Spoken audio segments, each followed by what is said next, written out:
Hi, thanks for joining me on Wilderness of the Monty. I'm at Lake Beardsley, east of Sonora, kind of just outside of Yosemite. And this lake has some good fishing. Had a good day fishing the American for YouTube yesterday. Slept in a rest stop after driving down from Sac over where the 120 hits the 5. And then drove in here and fished the middle fork of the Stanislaus for Wilderness of the Monty Patreon. And it was tough. It was climbing around a lot of rocks. I was getting a lot of little fish. And then at the end of the day, I nailed a big brown where the water's coming out of the dam. And I had a branch in front of me. And I was just so tired and hungry, I didn't move it before I cast because I didn't think I was going to catch anything. And that fish was just dangling on that branch, and I lost like an 18-inch brown, man. And I was gonna bypass fishing tonight, but I ate some food. I chilled for a little bit. So I put on this big Rebel lure. I'm kind of out of Rapalas. I'm not buying expensive Rapalas. They're just too expensive for my budget. So I'm just gonna go down here because I've had a lot of luck with brown trout. So the shade's gonna go on the water. I'm gonna hike way down the bank and work my way back. Just throwing this big Rebel lure. So, I'm tired, but I'm gonna get some fishing in this evening. Oh, I'm so tired because after I fished, I visited with family, and then I went to a place called Rudy's Seafood, or Lobster House, or whatever it's called. It had a gigantic prime rib. And then I visited with the other family a little bit more. And then I drove straight down the highway and slept in a rest stop, which just wasn't a very good idea. And I just slept in the front seat of my car, and I just didn't get good sleep. And I'm just dead today. And the lake is really full, man. It looks awesome. So my plan is, I'm gonna go ahead and make a few casts here because the shade's on the water. The sun should be dipping soon, and I'm just gonna walk and cast all the way back towards the dam. And I'm just gonna go until it gets dark. And my car is already set up to sleep in. I got my pad in there and everything. I'm gonna sleep like a baby tonight. And I know I sound tired and it's a drag, but it's kind of my own fault. I should have just drove up here and just slept. Stretched out. I shouldn't have tried to sleep. And so, I mean, I did it to myself. But once I start fishing, I'll be fine. It always works out that way. All I need is one bite. One bite, and I will have no problems fishing. This is a nice, deep, dark area. So I'm gonna throw this big lure. And it's really windy, so I like this big lure because that way I can throw it really far into the wind. And big browns will hit this. Nope, there's one. Oh, wind just came up and hit it. I just saw it. A fish just came up and hit it that was about the same size as the lure. For the sun to go down, this is what I'm going to be doing. I'm just going to be doing a jerk retrieve. You know, sometimes I'll do a fast reel and then a jerk. I'm going to mix it up. And I'm just looking for that one big brown, man. That's what I'm looking for. I don't care if I just get one fish, as long as it's big. But I can cast this thing really far, and I'm just in this little cove because the sun's shut off. It's sunny everywhere but in here, so the whole goal when you're fishing this pattern in the evening is to, you know, try to get out there when the sun's off the water and the fish can't see the lure so well, which helps. Nice brown swim up and grab it. He wasn't huge, but it was a nice brown. I'm gonna see if I can get him to hit it again.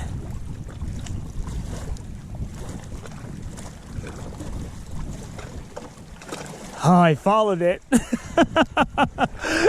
I got him to follow it. I just didn't get him to hit it. It's like when they're following it, you want to stop it, but if you stop it, they won't strike it. The wind died, so I just threw on this 1/8 ounce marabou jig, and I can get it out pretty far, and I can let it sink different depths. And I'm watching it in the water. It looks really good, man. It looks like something should really want to eat it. Like I have that clip on my trout fishing tips playlist where I tell you to watch your lure in the water. I'm just giving it these subtle jerks, and it's just swimming. It's just like, it's darting through the water. It's just like a sinking woolly bugger. And this time I'm gonna let it sink. 3, 4, 5, 6, 7, 8, 9, 10, 11, 12, 13, 14, 15, 18, 19, 20. So I let that thing go down to about a 20 count. And I'm gonna see where I can find fish. I'm hoping I catch something, man. I got those first couple hits on that Rapala and then I wasn't getting anything, so that's why I went to this 1/8 ounce jig. And I had dinner and now I feel pretty good.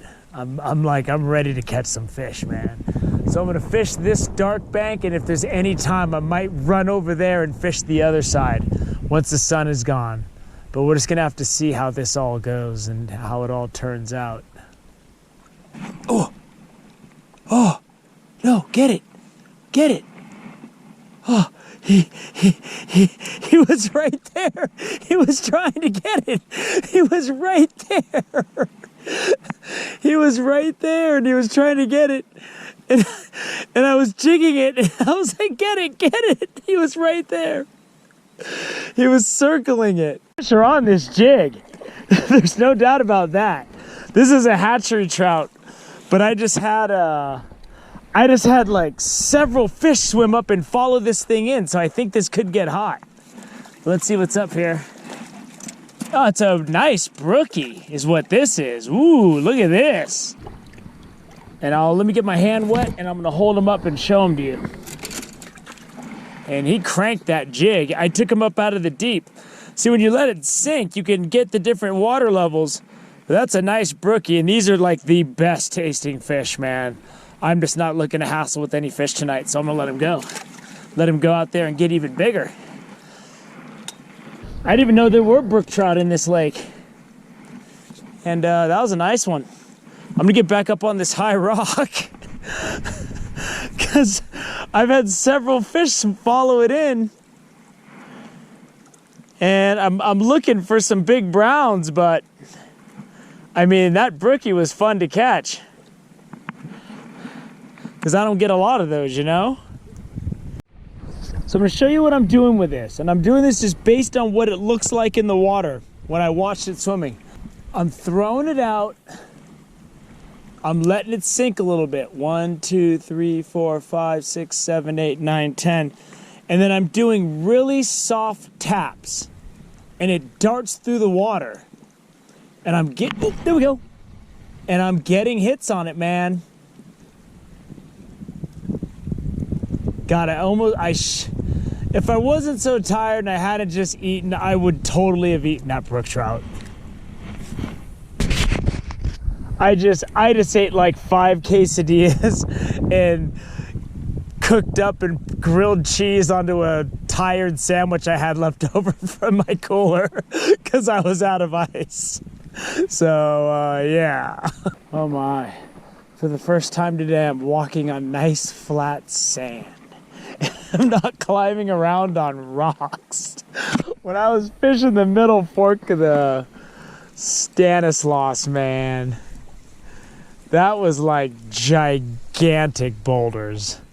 And I was really taking my time and making sure I didn't end up making a made-for-TV movie where I'm surviving off of dude dripping off a rock because I snapped my leg and I'm waiting for someone to find me.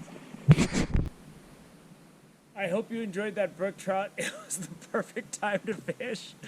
But I just drove this barbless jig all the way into my gnarled finger. It went in right there all the way to my bone. Like I had nothing but the entire jig was in my finger. And it was hooked up in my net, and I was kind of walking across the rocks, and I stumbled, and it just my pole whipped, and I had a solid hook set on my little finger. So I had him come, go back to my car, scrub this thing out. I got some fresh gauze. I'm gonna duct tape it up because I want to fish tomorrow. I didn't drive 5 hours just to let a hook down to my bone stop me from fishing. So I'm going to go ahead and go doctor on this thing. I just did a makeshift bandage and Neosporin down there. So I'll squeeze the end result in after I showed you what it looked like. I had a new toothbrush in a package still, so I scrubbed it with that. Then I put the Neosporin, the triple antibiotic ointment. Then I put the Gorilla Tape cast on. And it's my little finger, so I can still fish rivers and stuff. I think I'm going to go try to find some river fishing tomorrow. So, yeah. It just hooked. I got a solid hook set on myself. So, I hope you enjoyed that brook trout. And right now is right when I need to be throwing that big lure or something. But it hurt. When the hook went in there and was in there, it felt like someone was just stabbing a knife into my finger. I mean, the hook point was in the bottom of my joint where I showed you that was, and the whole thing was in there. And then when I fell, it kind of tore the meat because it was hooked. Even though it was barbless, it was hooked. So it kind of tore the meat of my finger. My finger is jacked up. I don't think I got to go to the doctor, but I'll assess that when I get home. So anyway, I hope you enjoyed that brook trout. That's all I got for you tonight. Thank you for joining me on Wilderness with Amani. Until next time.